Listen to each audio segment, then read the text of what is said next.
Hey everyone, Dr. Chem here. Let's dive right into this explainer and completely demystify the overlapping and frankly often confusing terms chemists use for mass. Today, we're going to explore the truly cinematic, almost epic scale of matter from the absolute tiniest individual atoms all the way to the macroscopic powders and liquids we can actually see, hold, and weigh in a lab. Does this question look familiar to you? Because honestly, navigating this web of chemistry jargon can be an absolute nightmare for students. You are definitely not alone if you've ever stared at a lab manual and wondered why on earth there are half a dozen different ways to describe exactly how heavy a chemical substance is. Well, we are going on a micro to macro journey today to untangle this jargon step by step.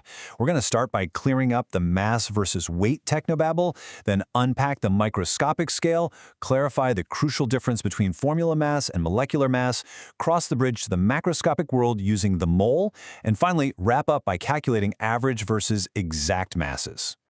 Okay, part 1, mass versus weight technobabble. Let's kick things off with a rather funny reality of the chemistry discipline.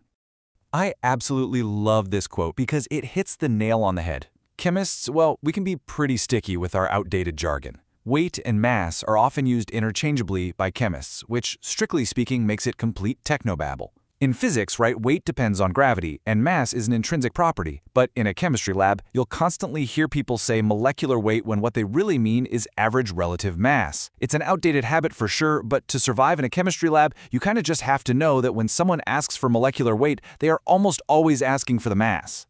So let's establish our official IUPAC decoder ring, which sets our baseline definitions.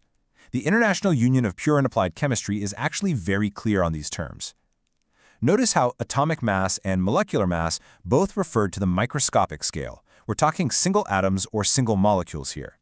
But as we move down to molar mass, the physical meaning shifts to the average mass per mole, and our units jump way up to kilograms or grams per mole. That shift right there, that's the key to everything we're covering today. Moving on to part 2, unpacking the microscopic scale.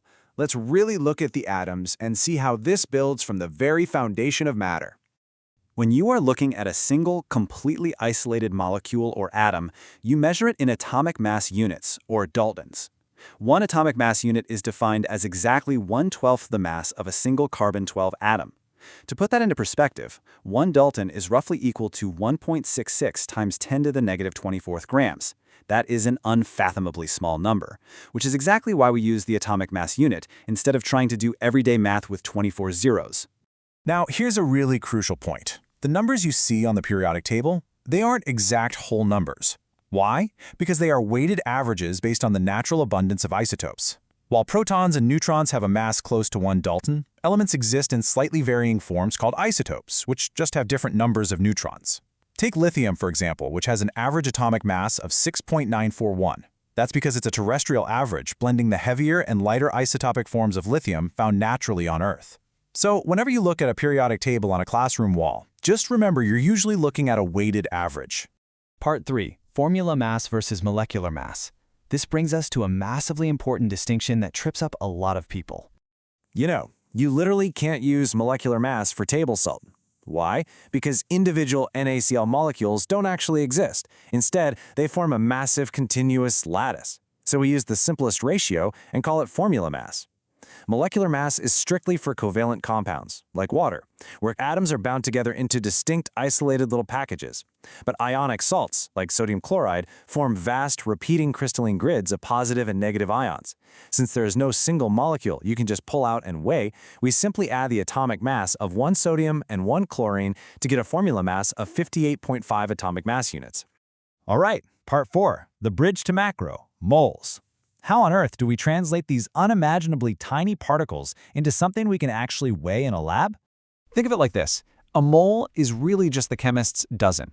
Just like a dozen always means 12, a mole is simply a standardized grouping factor we use to count atoms.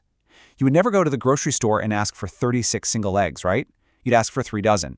Similarly, a chemist doesn't ask for billions of individual atoms, they ask for a mole. It is the vital bridge between the microscopic formulas written on our paper and the physical powders and liquids we actually pour into beakers.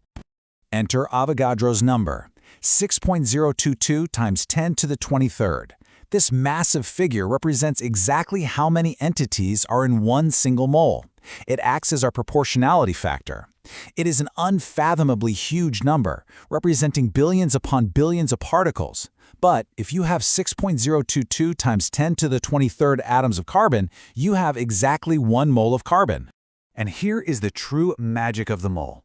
It creates absolute parity. If a single molecule weighs 56 atomic mass units, 1 mole of that substance weighs exactly 56 grams. This wasn't an accident, it was deliberately designed this way. It means the relative numbers you read right off the periodic table seamlessly transition into grams in the laboratory. Molar mass allows us to figure out how much of a substance we have simply by placing it on a basic scale. Which brings us to part 5. Calculating averages and exact masses. Let's apply this practically and see exactly how it's done. Let's say we want to calculate the molar mass of a hydrate, like copper sulfate pentahydrate. You simply list the quantities of each atom, multiply by their periodic table mass, and add them up. Now, a hydrate has water molecules physically attached to its crystalline structure. So we take 1 copper at 63.55, 1 sulfur at 32.07, and factor in the 5 water molecules, which gives us 10 hydrogens and 5 oxygens. Add the whole shebang together, and you get a macroscopic molar mass of 249.7 grams per mole. Simple, reliable accounting. Now, while average molecular weight is totally fine for standard lab work, high-precision instruments actually require the exact mass of specific isotopic forms. When you're doing complex organic chemistry or using a mass spectrometer, standard periodic table averages simply aren't accurate enough.